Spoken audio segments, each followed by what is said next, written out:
चलो बेटा, तो हमने पिछले क्लास में बात किया था कि अगर z कोई कॉम्प्लेक्स नंबर, इसको एंट्री दो कि ना दो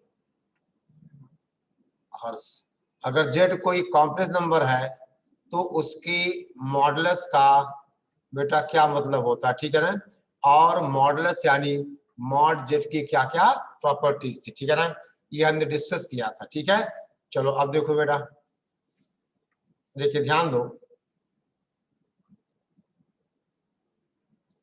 अब आपसे कहा जाए, देख बेटा, किसी सेट की आइडेंटिटी, ध्यान दो आप, identity element of a set, identity element of a set, ठीक है। किसी सेट का आइडेंटिटी एलिमेंट क्या होता है, ठीक है। आपसे कहा जाए let A B a set, ठीक है ना, ए बी अ सेट, ठीक है ना। बेटे कहा जाए if there exist an element sorry, कहा जाए if for every A in A, समझ गए बेटा, ए के एवरी एलिमेंट के लिए there exist an element B belongs to A, ठीक है ना, सच दैट, बेटे कहा जाए A plus B is equal to A. देखो अब यहाँ बेटा ऑपरेशन है, यानी इसका मतलब कहा जाए B is called identity element of A with respect to operation ए बेटा स्टार, ठीक है ना। अब इनको क्या करें, एडमिट करें, नमन अहिर, अहिर जुगल दवा चुका है, दो दिखा रहा है ना, तो इस वाले को एक को रिमूव कैसे करें, लास्ट वाला पता चले तो रिमूव करो उसको,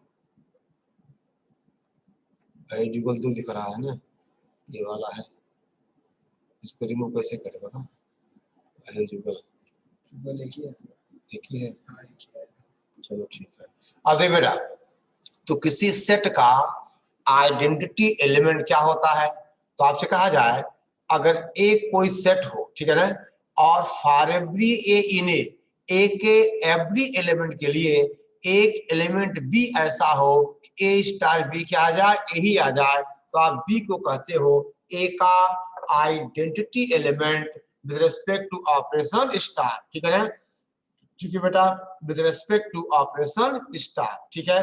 अब जैसे फॉर एग्जाम्पल आपसे कहा जाए let A B the set of natural numbers,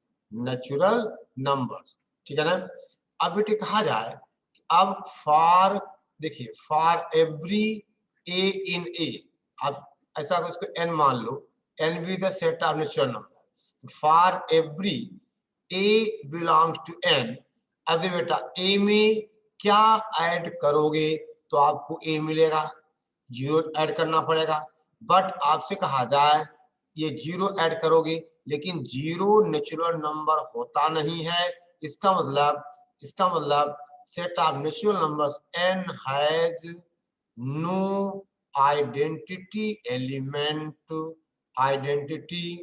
element with respect to operation plus, ठीक है ना, यानी प्लस के लिए बेटा ये आप क्या एग्जिस्ट नहीं करेगा।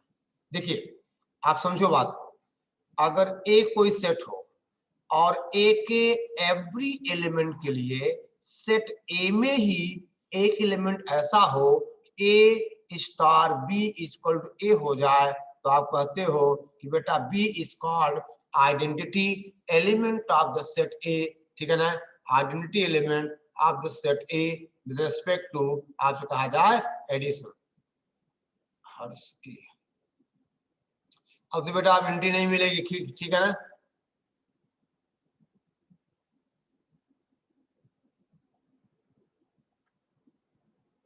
चलो देखो, ओके। तो आपसे कहा जाए अगर हम सेट ऑफ नेचुरल नंबर्स की बात करें तो एडिशन के रिस्पेक्ट इसका आइडेंटिटी एलिमेंट नहीं होता, इसका बेटा आइडेंटिटी एलिमेंट नहीं होता, ठीक है, ओके। इन नोट करो बेटे फटाफट। यानी किसी सेट का किसी मैथमेटिकल ऑपरेशन स्टार के with respect to identity element का मतलब कि for every A in A there exist, ये बेटा साइन किसका है, ये साइन है देयर एग्जिस्ट का, an element B in A such that A star B equal to A, तो आप कहते हो B is called identity element of A with respect to star. जैसे हमने कहा अगर हम सेट ऑफ नेचुरल नंबर्स की बात करें तो सेट ऑफ नेचुरल नंबर्स के लिए, ठीक है ना, for every natural number A में हम क्या ऐड करें, जीरो तो ए मिलेगा, लेकिन जीरो नेचुरल नंबर होता नहीं, आपको zero does not belongs to N, इसका मतलब N has no identity element with respect to addition, ठीक है। अब देख दूसरे एग्जांपल की बात करें हम, मान बेटा कहा जाए let Z be the set of integers, set of हम बेटे कहें that is integer। तो पहली बात, अब इंटीजर के लिए zero is identity element, identity element with respect to बेटे कहा जाए एडिशन, ठीक है ना, एडिशन, ठीक है ना। और one is identity element, identity element with respect to multiplication.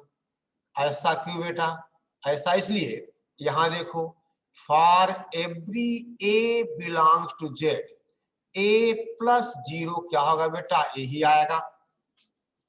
अब देखो 1 + 0 1, 2 + 0 1, ठीक है ना, -1 + 0 -1, और यहाँ का देखो गया for every A belonging to Z A into 1 is equal to A, यानी जीरो हुआ identity element with respect to addition, और 1 हुआ प्रियल कटरोडिया, प्रियल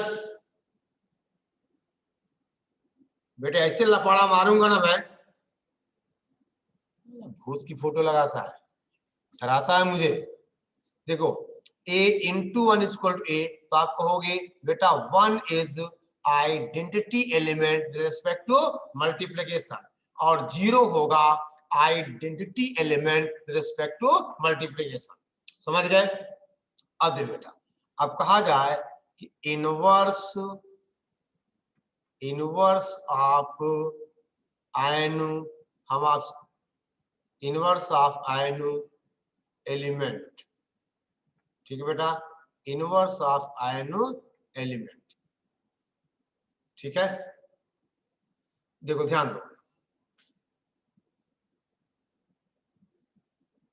देखिए बेटे ध्यान देना, inverse of an element.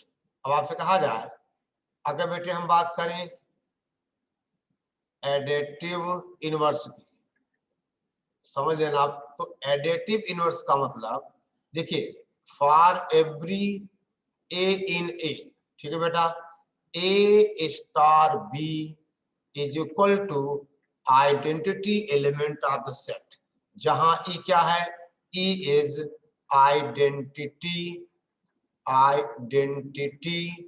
Element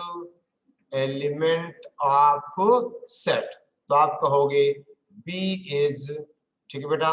देखो एडेटिव है तो प्लस कर लो आप, अगर ये हमने एडेटिव इनवर्स की बात कर ली है तो आप यहाँ प्लस कर लीजिए। अगर a plus B is equal to E आ जाए, यानी सेट की आइडेंटिटी एलिमेंट आ जाए, तो b इज इनवर्स, या कहा जाए b is additive inverse of a, समझ गए। तो बेटा इनवर्स में दो होंगे, एक एडेटिव इनवर्स होगा, दूसरा मल्टीप्लिकेटिव इनवर्स होगा। तो एडेटिव इनवर्स का मतलब कि ए के हर एलिमेंट के लिए, ठीक है ना, या फॉर ए इन ए अगर a प्लस बी ई हो जाए तो आप कहोगे b is additive inverse of a। देखो बेटा इनवर्स एलिमेंट का होगा और हर एलिमेंट का इनवर्स अलग अलग होगा और आइडेंटिटी सेट की होगी और वो यूनिक होगी। जैसे यहां देखो 0 is additive identity for the set of integers और वो पूरे सेट के अकेले होगी। 1 is multiplicative identity for the set of integer, लेकिन इनवर्स बेटे हर एलिमेंट का होगा। देखो हमने क्या कहा कि identity element of the set और इनवर्स ऑफ एनो एलिमेंट। तो एडिटिव इनवर्स का मतलब अगर ए कोई एलिमेंट है ए का, तो अगर A plus B is equal to E आ जाए तो बी को हम ए का एडिटिव इनवर्स कहेंगे। और देखो बेटा नोट कर लिखना पहले आप। अब जैसे देखो आपसे कहा जाए बेटा अगर हम बात करें सेट ऑफ इंटीजर्स, तो इंटीजर्स में 1 प्लस -1 क्या होगा 0 होगा। 0 इसकी क्या एडिटिव आइडेंटिटी है, तो -1 का एडिटिव इनवर्स -1। 2 प्लस आप एक कौन है ओप्पो F5 कौन है भाई, नहीं करना है। 2 प्लस -2 अगर 0 होगा तो आप कहोगे -2 इज एडिटिव इनवर्स ऑफ 2। आपसे कहा जाए 3 प्लस -3 इज इक्वल टू 0, यानी -3 is additive element of additive inverse of बोलो 3। देखिए बेटे यहाँ पे ई जो है वो सेट की आइडेंटिटी एलिमेंट है, तो एडिशन के with respect to identity element 0 होता है। तो 1 के एडिटिव इनवर्स का मतलब 1 में हम क्या ऐड करें कि सेट की एडिटिव आइडेंटिटी मिल जाए। ठीक है बेटा, हम क्या ऐड करें कि सेट की एडिटिव आइडेंटिटी मिल जाए। आई बात समझ में? ओके। अब बेटे अगर हम बात करें मल्टीप्लिकेटिव इनवर्स की, देखिए आपसे कहा जाए multiplicative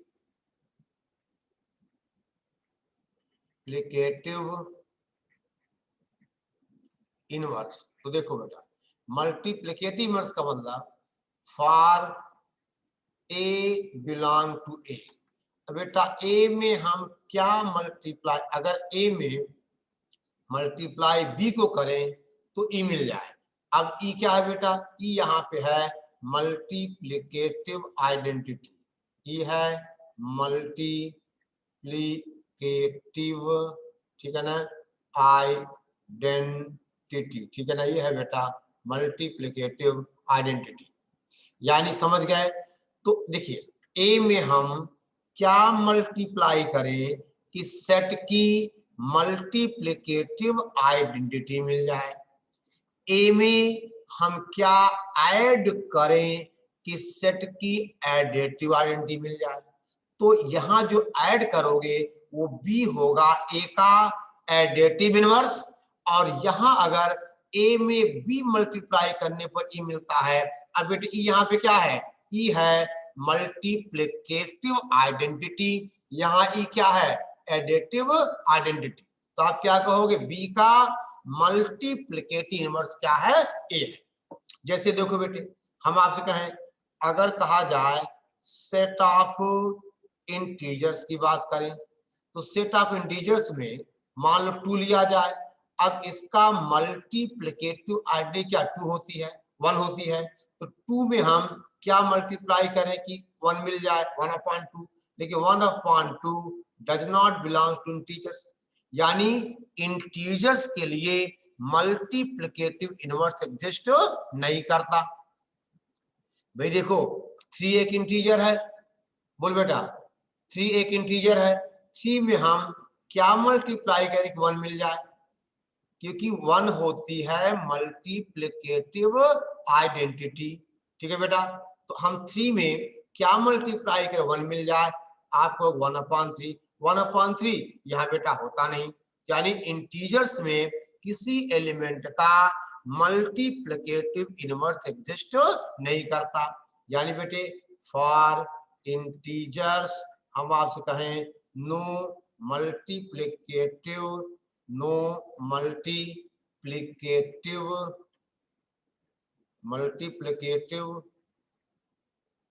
inverse of the elements.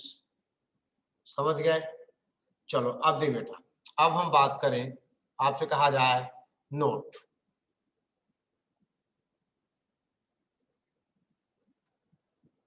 Priyal कटरोडिया, तुझे मैं रिमूव कर दूंगा। प्रियल कटरोडिया, बार बार क्यों करता रे? रुक जा, कभी तो पढ़ने आएगा लाइव क्लास में ना, ऑफलाइन में आएगा ना, तुझे बताऊंगा मैं। बार बार मना कर रहा हूं, फिर फोटो लगा देता तू। देखिए नोट, पहली बात बेटा, 0 इज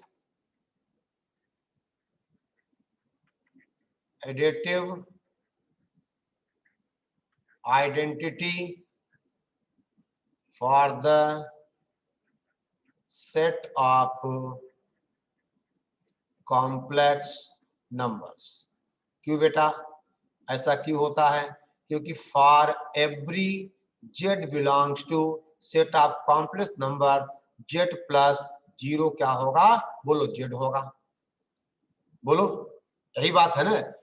तो इसका मतलब जो 0 होगा वो एडिटिव आइडेंटिटी हो गई। और देखो बेटे, आपसे कहा जाए z plus minus Z is equal to 0, तो minus Z is additive inverse of z। तीसरी बात बेटा, 1 is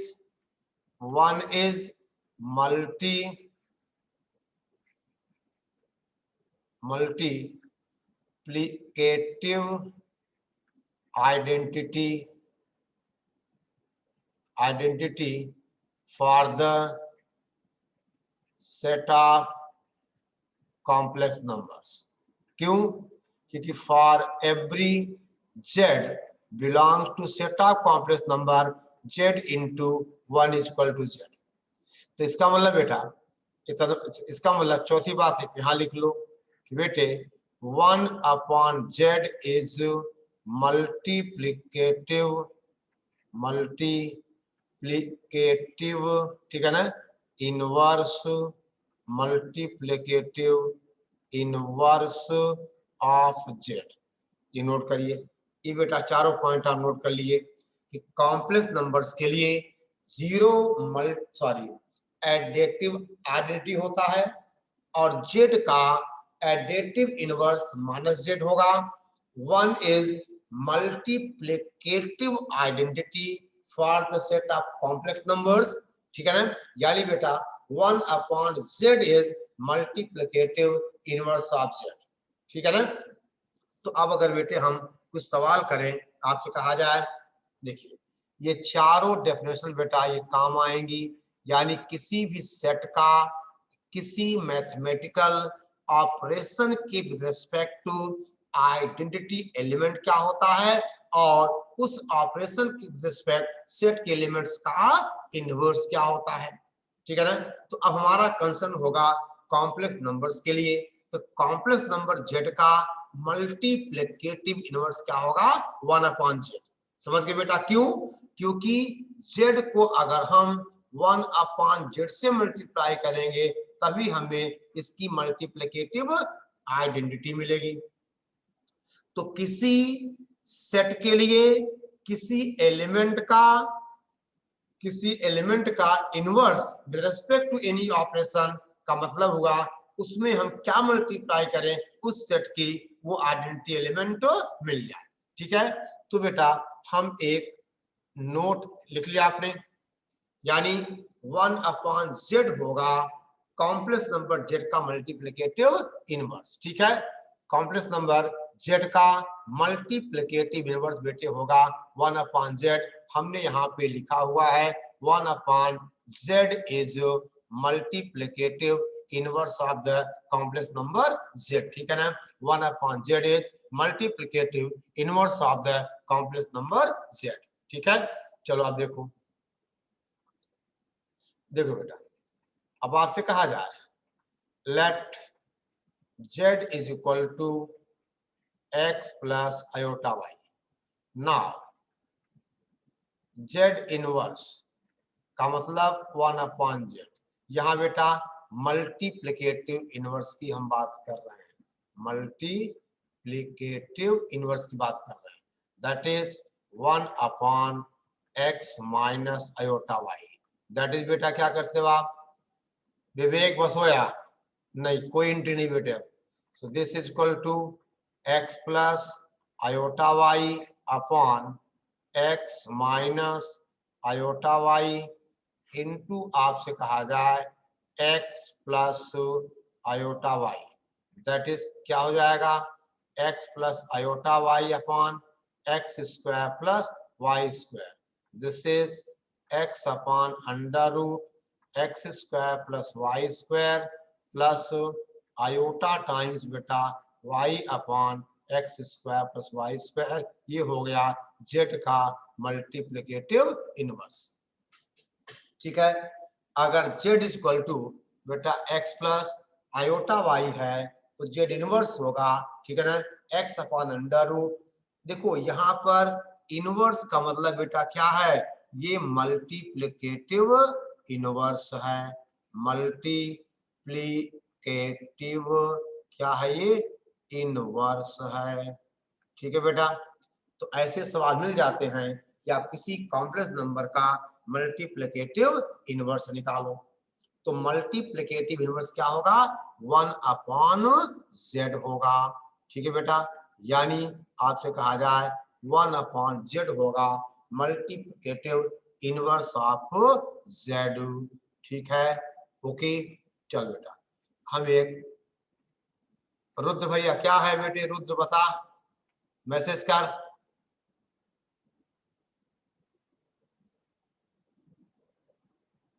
Rudra 11 JEE raised hand, क्या दिक्कत आ गई भैया, हाथ उठा, मैसेज कर।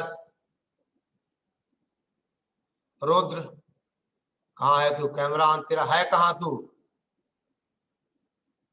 2 पार्टिसिपेंट्स, क्या दिक्कत, क्या मैसेज करो ना आप, मैसेज करो बेटा, कोई दिक्कत नहीं। देखिए आपसे कहा जाए अगर हमें बात करनी हो मल्टी, हाँ रुद्र क्या बेटा, 3 पार्टिसिपेंट्स रेज्ड हैंड, काहे के लिए, कोई प्रॉब्लम है। 4 प्राची सिंह, नैन्सी,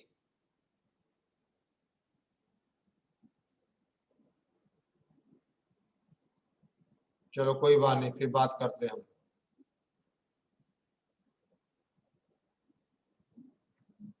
देख बेटा ध्यान दे आप,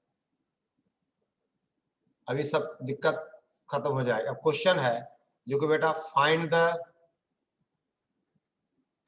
द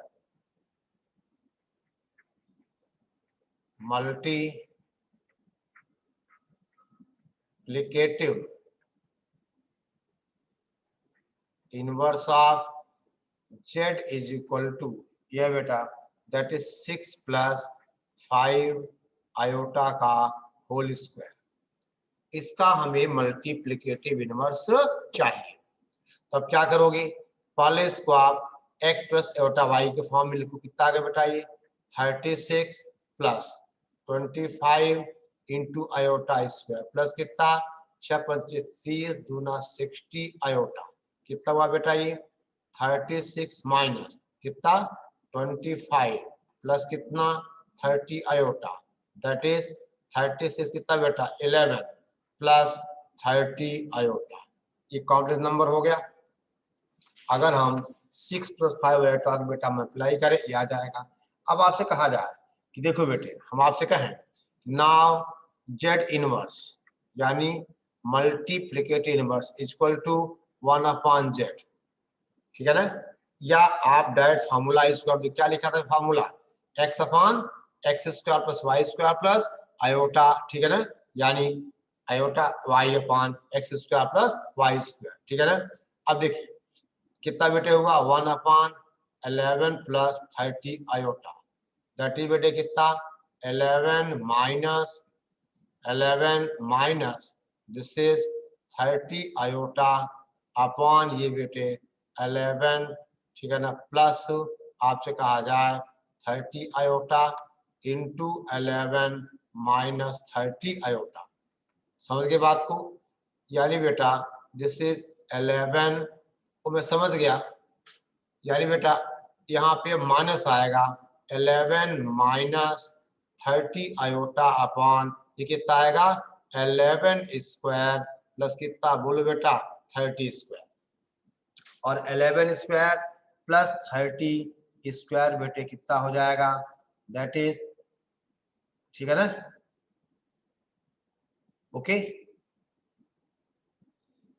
ये 11 प्लस ये बेटा 60 आयोटा आएगा, ये 60 आ जाएगा, यानी ये 60 हुआ, ये 60 हुआ, ये 60 हुआ, यानी बेटा एक रुको, यानी अब ये हुआ हमारे पास 11 minus 60 iota upon 11 square plus बेटा 60 स्क्वायर, ठीक है ना। और ये बेटे कितना आएगा 11 स्क्वायर प्लस ये 61 आ जाएगा, ठीक है ना। यानी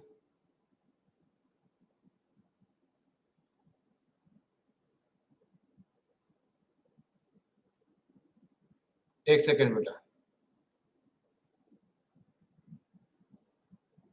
विवेक जेठानी,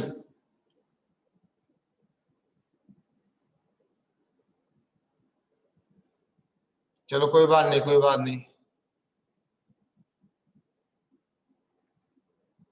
एक सेकेंड बेटा। चलो यानी आपसे कहा जाए अब जो इसका इनवर्स होगा वो 11 अपॉन 61 माइनस आयोटा 60 अपॉन 61, ये बेटा आंसर हो गया 11 अपॉन, ठीक है ना 61, ठीक है ना, और माइनस 60 अपॉन दे बेटा ये 61 का स्क्वायर आ जाएगा, ठीक है ना, ये आ जाएगा ये बेटा 61 का स्क्वायर आ जाएगा, ठीक है ना। 11 square plus 60 square equal to 61 का स्क्वायर, ठीक है ना, ओके। और रुक जाओ, ध्यान दो आप, z inverse equal to 11 upon 61 square minus iota. देखो सीधी सी बात है, अगर z कोई कॉम्प्लेक्स नंबर है तो z इनवर्स का मतलब 1 अपॉन z होता है, बात बेटे खत्म हो गई, ठीक है ना, बात खत्म हो गई। अब जैसे देखो नोट करो पहले इतना, यानी 6 प्लस 5 आयोटा का होल स्क्वायर का इनवर्स आएगा 11 अपॉन 61 स्क्वायर माइनस 60 अपॉन 61। ये बेटा क्या है, ये 60 है, यहाँ भी 60 है, ये 60 है, ये 60 है, ये बेटा 60 है, ये भी 60 है, यानी 11 स्क्वायर प्लस 60 स्क्वायर क्या बनेगा 61 का स्क्वायर, यानी 6 प्लस 5 आयोटा का जो, ठीक है ना, इनवर्स होगा वो क्या बनेगा, वो बनेगा that is 11 upon 61 square minus iota 60 upon 61 square, ठीक है बेटे, कोई दिक्कत? अच्छा अब देखो बेटा ध्यान दे आप, अब जैसे कहा जाए मान लो एक छोटा सा सवाल हम आपसे कहें, लिखो बेटे,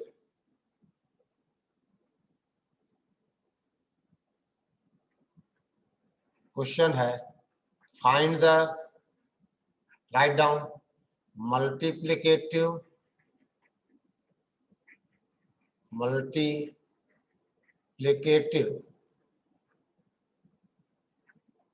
inverse of z is equal to, हम आपसे कहें, अरे कोई भी आने चैट डिस्टर्ब है तो z is equal to 3 minus 4 iota. चलो इसका हमें क्या निकालना, मल्टीप्लिकेटिव इनवर्स निकालना है, क्या जवाब दोगे बेटा, इसका इनवर्स होगा 1 upon z, that is 3 minus 4 iota. देखो बेटे ध्यान देना, यानी 1 अपॉन, या इसको ऐसा कर सकते हो, देखो 1 अपॉन जेड को आप Z conjugate upon Z Z conjugate लिख लो, और ये क्या हो जाएगा, ये बेटा mod Z Z upon mod Z square, ये शॉर्ट आ जाएगा। यानी इसका मतलब एक फार्मूला आप देख सकते हो, जेड इनवर्स यानी multiplicative inverse equal to Z conjugate upon mod Z square. ठीक है बेटा, ऐसा भी लिख सकते हो आप डायरेक्ट। अब दिक्कत खत्म हो गई। देखो z का जो कॉन्जुगेट है, सॉरी मल्टीप्लिकेटिव इनवर्स है, कितना होगा 1/z, और 1/z में हम z कॉन्जुगेट से क्या करें, मल्टीप्लाई कर दें। ये कितना हो गया, मॉड z कॉन्जुगेट अपॉन, तो बेटे कितना आंसर आ गया, इसका कॉन्जुगेट कितना होगा 3 - 4 आयोटा अपॉन इसका मॉड स्क्वायर कितना होगा 25। तो अब बेटे इसका मतलब z इनवर्स हो जाएगा 3/25 माइनस बेटा 4 आयोटा अपॉन 25। बेटा सब कुछ भूल जाओ और इसको देख लो। यानी अगर z कॉम्प्लेक्स नंबर है तो z इनवर्स का मतलब 1/z, सीधी सी बात है। और इसके क्या, यहाँ क्या किया आपने, z कॉन्जुगेट से न्यूमरेटर और डिनोमिनेटर को मल्टीप्लाई कर दिया, तो कितना हो गया z कॉन्जुगेट, और z कॉन्जुगेट क्या होता है मॉड z स्क्वायर। तो अगर बेटा z अपना 3 - 4 आयोटा है तो मॉड z कितना होगा 5 होगा, तो मॉड z स्क्वायर कितना हो गया 25 हो गया। यानी 3 - 4 आयोटा का मल्टीप्लिकेटिव इनवर्स बेटे यहाँ लिखा है, दैट इज, ठीक है ना, कितना, दैट इज आपने कहा, देख बेटा इस z का मल्टीप्लिकेटिव इनवर्स ये लिखा हुआ है 3/25 माइनस 4 आयोटा अपॉन 25। ठीक है, तो बेटा इतना याद रखो, बाकी बातें हम बाद में करते हैं, ये टाइम खत्म हो रहा है। ठीक है ना, हम इसको सेव कर दें, फिर आगे आपको हम बात करते हैं।